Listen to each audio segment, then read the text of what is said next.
Selamat pagi anak-anak. Selamat pagi Elsa. Bagaimana kabarnya Elsa? Baik, luar biasa. Puji Tuhan. Anak-anak di rumah, bagaimana kabarnya? Semuanya sehat? Sehat ya. Puji Tuhan. Sekarang kita mau mulai sekolah minggu kita. Elsa harap anak-anak sudah duduk manis, berpakaian rapi. Sudah mandi ya, sudah mandi. Elsa sudah mandi? Sudah mandi. Sudah gosok gigi. Ya, kita mau memuji Tuhan. Hari ini Elsa mau ajak kita naik kereta api. Elsa mau ikut? Mau. Ya, mana kereta apinya Elsa? Tuh, yuk anak-anak mau ikut? Ayo, ikut. Ketinggalan tuh nanti tuh. Jangan sampai ketinggalan. Kita bangkit berdiri, kita nyanyikan pujian ini. Jazz, jazz, jazz. Kereta apiku menuju sekolah minggu.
Sebelum kita lanjutkan puji Tuhan, kita berdoa dulu ya.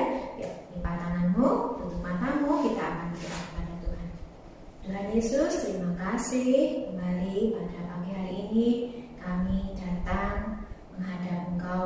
Kami akan sekolah minggu bersama-sama dengan teman-teman kami. Tuhan, pimpin kami, berikan sukacita. Baik puji Tuhan ataupun ketika kami mendengarkan firman Tuhan. Di dalam nama Tuhan Yesus kami berdoa. Haleluya. Amin. Amin. Masih semangat ya? Yuk sekarang kita bangkit berdiri. Kita akan memuji Tuhan. Kita akan nyanyikan satu pujian, Ku Senang Pergi ke Rumah Tuhan. Masih ingat ya lagunya? Yuk berdiri.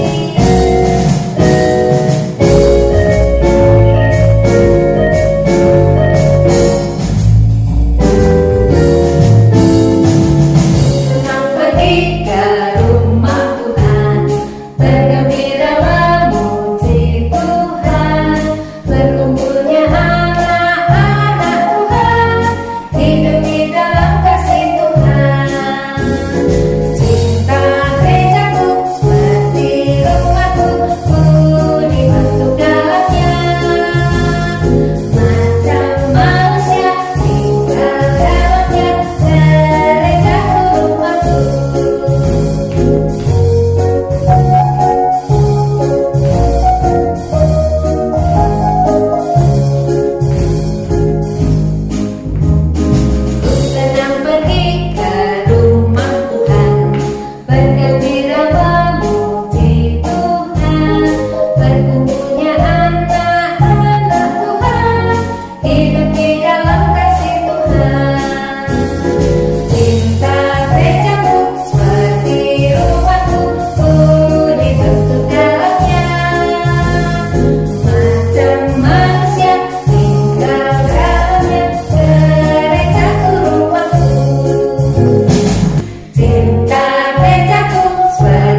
siapa aja di rumah?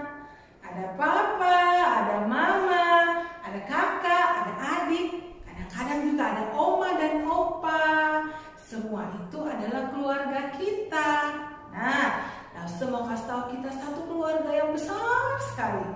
Lause, anak-anak semua, kita semua satu keluarga, namanya keluarga Tuhan. Di dalamnya ada kasih, ada perhatian, saling mendoakan. Yuk, kita mau bangkit berdiri, ajak mamahnya, ajak papahnya, kakaknya, adiknya, kita mau pegangan tangan, nyanyikan lagu ini. Ku cinta keluarga Tuhan.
Ketika jadi keluarga kita harus bekerja sama-sama. Sama-sama ya. Saling menolong, saling membantu. Semua Semua dilakukan dengan sukacita. Karena kita kerja buat Tuhan. Sekarang kita akan nyanyikan kita kerja sama-sama. Yuk kita bangkit berdiri ya.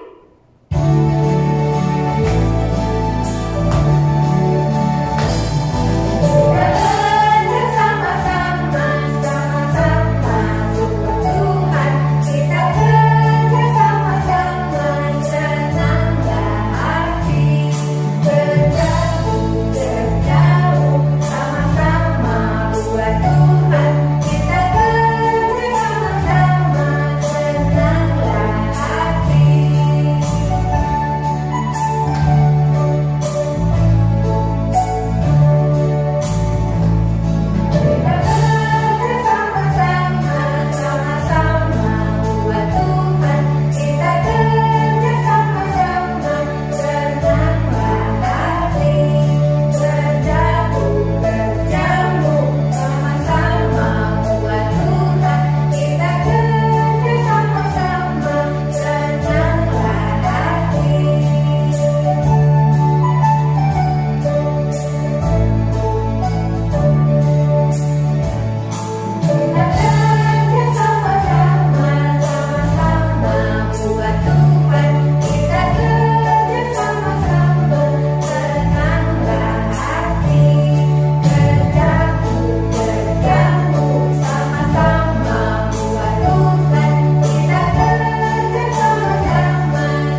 hati mendengarkan firman Tuhan, kita akan menyanyikan satu lagu, Tuhan memberikan nyanyian baru dalam hatiku.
Tuhan Yesus, tolong kami yang akan mendengarkan firman Tuhan. Bukakan hati kami supaya bisa mengerti firman Tuhan. Berikan kami hati yang kuat untuk melakukan firman Tuhan hari demi hari. Tolong kami Tuhan, di dalam nama Tuhan Yesus kami berdoa. Amin. Shalom adik-adik sekalian, sudah siap dengar firman Tuhan? Yuk kita siapkan firman Tuhan kita. Semuanya ambil Alkitabnya. Kita akan membuka Alkitab ini, lalu kita akan baca bersama-sama. Mari kita membuka Alkitab kita dari Markus pasal yang kedua, ayat 1 sampai dengan ayat yang ke-12. Markus pasal 2 ayat 1 sampai dengan ayat yang ke-12. Kalau adik-adik sudah siap, Lause akan bacakan buat kita semua. Kemudian, sesudah lewat beberapa hari, waktu Yesus datang lagi ke Kapernaum, tersiarlah kabar bahwa ia ada di rumah. Maka datanglah orang-orang berkerumun sehingga tidak ada lagi tempat, bahkan dibuka pintu pun tidak. Sementara ia memberitakan firman kepada mereka, ada orang-orang datang membawa kepadanya seorang lumpuh digotong oleh 4 orang. Tetapi mereka tidak dapat membawanya kepadanya karena orang banyak itu. Lalu mereka membuka atap yang di atasnya. Sesudah terbuka, mereka menurunkan tilam tempat orang lumpuh itu terbaring. Ketika Yesus melihat iman mereka, berkatalah ia kepada orang lumpuh itu, "Hai anakku, dosamu sudah diampuni." Tetapi di situ ada juga duduk beberapa ahli Taurat. Mereka berpikir dalam hatinya, "Mengapa orang ini berkata begitu?" Ia menghujat Allah. Siapa yang dapat mengampuni dosa selain daripada Allah sendiri? Tetapi Yesus segera mengetahui hatinya, bahwa mereka berpikir demikian. Lalu ia berkata kepada mereka, "Mengapa kamu berpikir begitu dalam hatimu? Manakah lebih mudah mengatakan kepada orang lumpuh ini, 'Dosamu sudah diampuni,' atau mengatakan, 'Bangunlah, angkatlah tilammu dan berjalanlah'? Tetapi supaya kamu tahu bahwa di dunia ini Anak Manusia berkuasa mengampuni dosa." Berkatalah ia kepada orang lumpuh itu, "Kepadamu kukatakan, bangunlah, angkatlah tempat tidurmu, dan pulanglah ke rumahmu."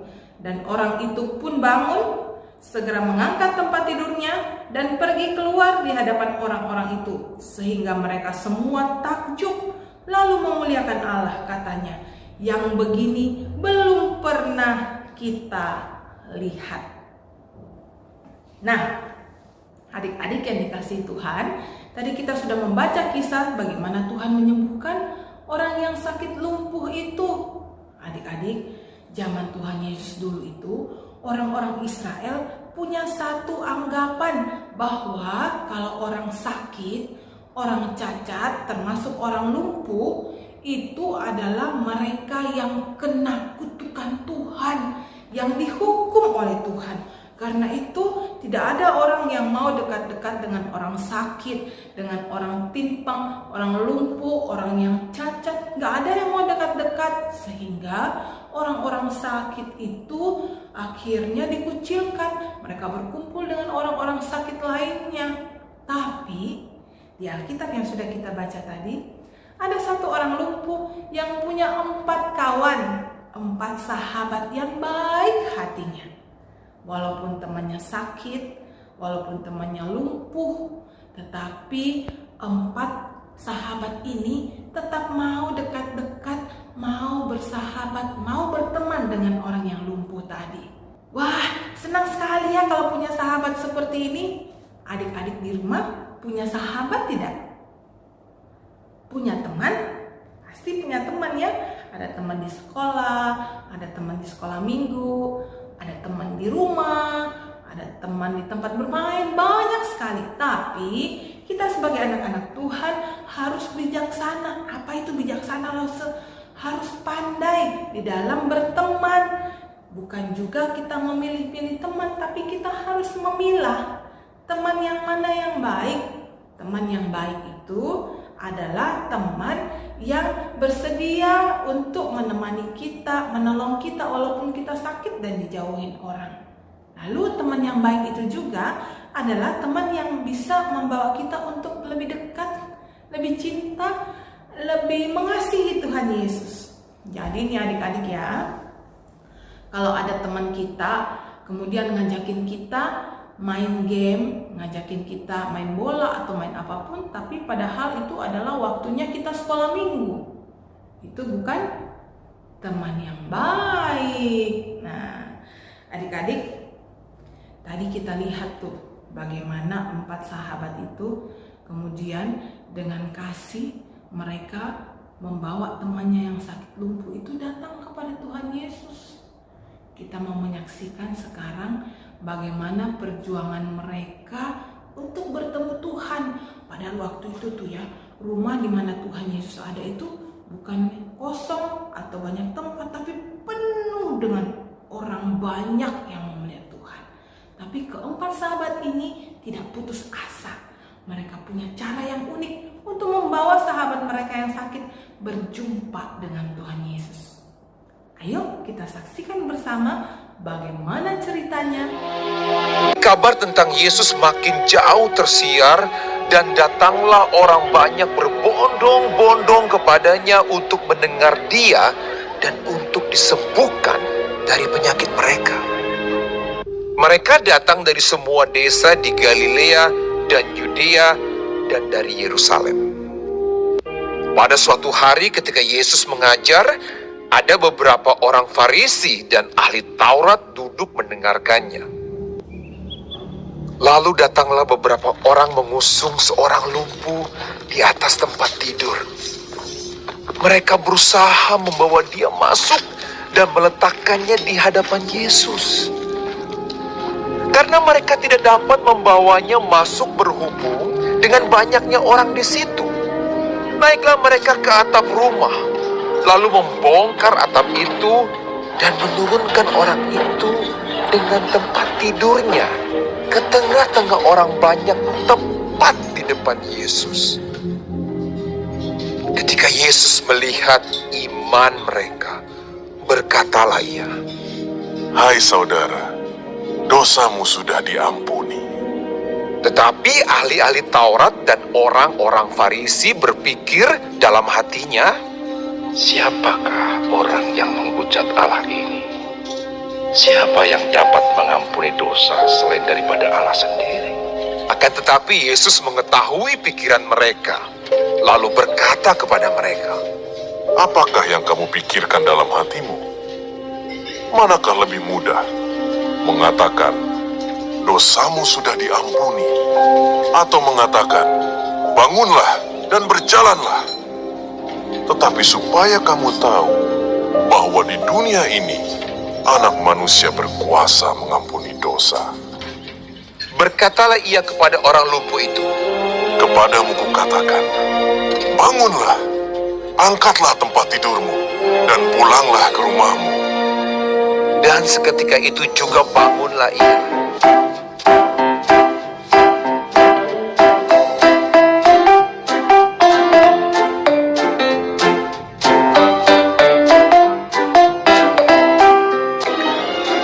Lalu mengangkat tempat tidurnya dan pulang ke rumahnya sambil memuliakan Allah.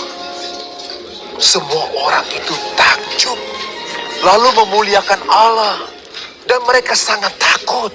Katanya, Hari ini kami telah menyaksikan hal-hal yang sangat mengherankan. Jadi adik-adik, cerita ini mau mengajarkan Lause dan adik-adik semua bahwa kita itu manusia berdosa ini butuh Tuhan. Kalau kita sudah kenal Tuhan dari kecil seperti sekarang di sekolah minggu, kita sudah tahu siapa Tuhan Yesus, kita sudah undang Tuhan Yesus masuk dalam hati kita.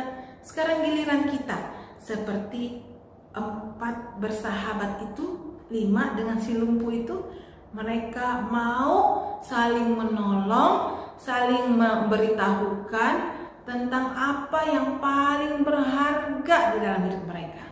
Mereka mau bawa temannya untuk datang kepada Tuhan Yesus. Jadi kalau Lause dan adik-adik punya seorang teman, dia belum kenal Tuhan, dia sedang susah hati, dia sedang sakit. So, apa yang kita lakukan sebagai sahabat yang baik, sebagai teman yang baik? Yang pertama, kita harus doakan dia supaya dia sembuh kalau dia sakit, supaya dia bisa bersuka cita ketika hatinya sedih. Yang kedua, kita ceritakan tentang Tuhan Yesus kepadanya. Kasih tahu dia bahwa Tuhan Yesus itu adalah Allah yang penuh kasih. Tuhan Yesus itu mengasihi dia dan Tuhan Yesus akan memberikan yang terbaik kepadanya dalam hidup ini. Dan lebih-lebih lagi, Tuhan Yesus itu adalah Allah yang berkuasa, yang sanggup menghapuskan semua dosa manusia dan akan memberikan kita hidup yang kekal di dalam sorganya yang mulia. Senang ya menjadi anak-anak Tuhan? Siapa yang senang? Lause senang. Adik-adik senang? Pasti senang. Karena kita punya Allah yang berkuasa, Allah yang sanggup untuk menyembuhkan kita, yang sanggup untuk menghapuskan dosa-dosa kita, dan yang sanggup memberikan sukacita abadi dalam hidup kita. Mari kita berdoa.